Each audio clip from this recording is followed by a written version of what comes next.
Hi there! So, you want to make money, huh? Learning the basic before starting any kind of business is a smart move because making money requires more than just a great idea. It is equally important to know where money comes from and where it goes. Break-even point is the point at which total cost and total revenue are equal, meaning there's no loss or gains for a business. Using break-even point analysis, we can ask and answer a very important question about a business, such as how many units must be sold to break even. The answer to this question is called break-even unit sales and can be calculated as follows.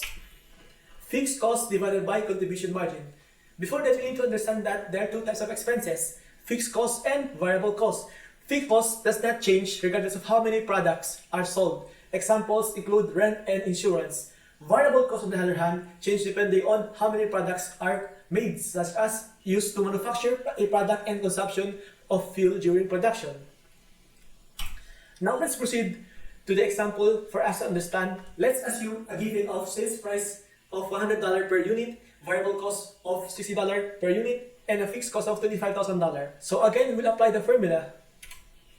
Fixed cost divided by contribution margin. So the first step is to identify the contribution margin, which is fixed cost less variable cost. In other words, 100 minus 60 is equals to 40. And then divide the fixed cost over contribution margin. And that will give us a result of 625 units. As easy as that. What does this mean is that in order for the business to break even, they need to sell at a minimum level or a minimum quantity of 625 units. And now let's proceed to break even point in terms of value. So the formula is fixed cost divided by contribution margin rate. Contribution margin rate is equated to contribution margin divided by sales price. So we will use the same given or example earlier, but in terms of value. So again, we'll apply that formula, fixed cost divided by contribution margin rate. First, we need to identify the contribution margin rate. So 40 divided by 100 is 40% or 0.4. Now we'll divide the fixed cost and contribution margin rate, which is $25,000 divided by 40. And that will give us a value of $62,500. And that's conclude the introduction of break-even point.